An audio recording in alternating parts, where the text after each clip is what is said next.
Ďalšia otázka z Facebooku. Úplne som ju presne nepochopil, dal som aj doplňujúcu otázku, že suchá výstavba. Neviem, čo si pod tým mám predstaviť, pod suchou výstavbou. Ale asi niečo, kde není malta, omietka, takéto tie veci, betóny. No, ťažko povedať, no, tak základy vždycky odlievame, ale dobre, však dá sa aj na nejakých vrútoch alebo na niečom takom. Čiže vedelo by to byť aj bez základov. Určite by som tie vrúty nepoužil v nejakej takej zemine, ktorá... Neviem, ja neviem. Dobre, nechcem sa k tým vrútom vyjadrovať, není to ako keby k tej téme. Je to určite nadlho, no ja by som do toho nešiel, ako možno niečo na nárade, ale na bývanie dám do toho ťažké prachy a náhodou mi niekedy sa s tým niečo stane, neviem, ale možno mám iba zbytočné obavy a možno som ja teraz predposratý, ale možno je to iba z neznalosti, ale či tá zinková oceľ tam vydrží tak dlho, ešte keď ju tam vrtám cez tie skaly a ten zinok odieram od tie skaly, no neviem, ja len viem, že keď zinok poškodím, tak tá oceľ ide do čavesu. Ale dobre. Takže suchá výstavba, rýchla výstavba, lacná výstavba, takto by som ju charakterizoval. Ja z tejto suchej konštrukcie takzvané, ja robím sklady, garáže, nejaké také, ja neviem, takéto somariny, čo má byť extrémne lacné a nejako nás moc nezaujímajú nejaké dodatočné vlastnosti ako akustika, teplotná zotrvačnosť a takéto veci proste.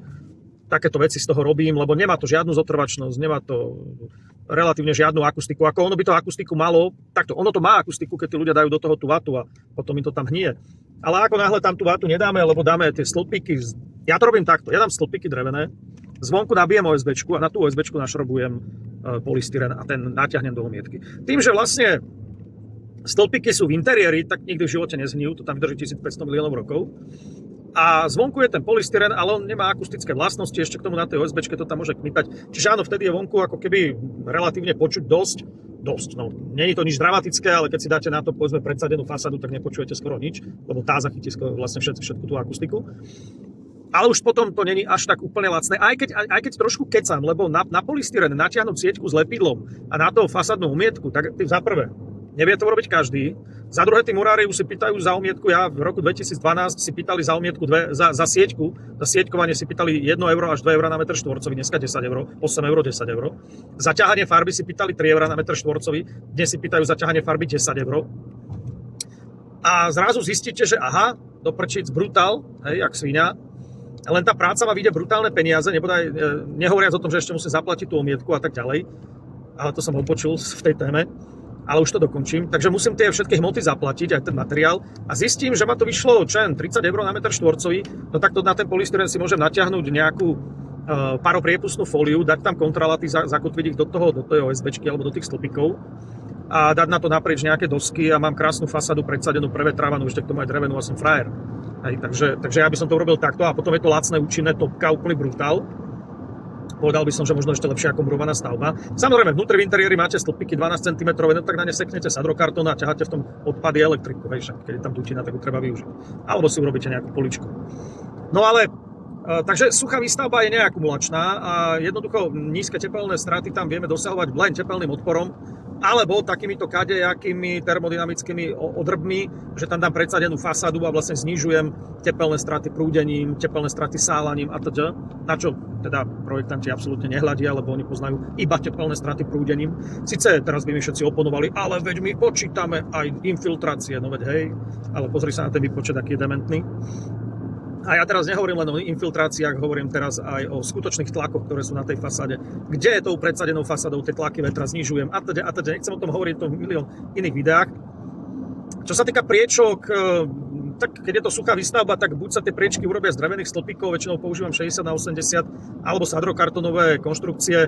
Zase, akustika. Viete, ak dáte zastrčku za zastrčku, nemôžete sa čudovať, že všetko počujete. Ak dáte zastrčku v jednom poli a druhú zastrčku v druhom poli na druhej strane, tak už je to lepšie. Sú tam isté zásady, treba si pozrieť zásady od tých firiem Rigips alebo Knauf, oni majú celý tento systém dobre vymakaný, čo ako robiť, aby to nebolo ako u sprostých.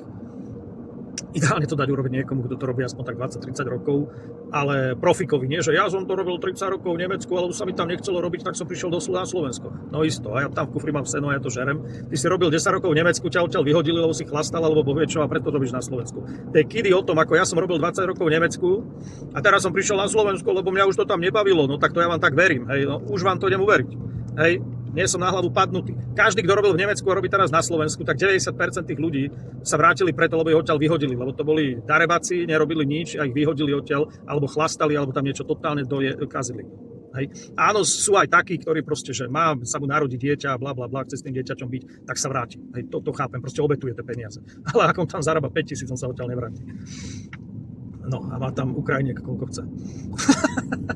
No, takže ja to vidím s tou suchou výstavbou proste takto. Hej, že je to fajn, aj na rodinný dom. Ja sám, možno by som sám sebe postavil rodinný dom touto suchou metodou, ale obvodový plášť by som urobil inak. To som rozprával vo videách, kde sú ultralacné domy. Ale postavil by som si ho na doske, čiže na tepelnej batérii. A už ako by som tú tepelnú batériu koncipoval, či ako pasívnu alebo aktívnu, to už by som sa rozhodoval podľa nejakých miestnych situácií.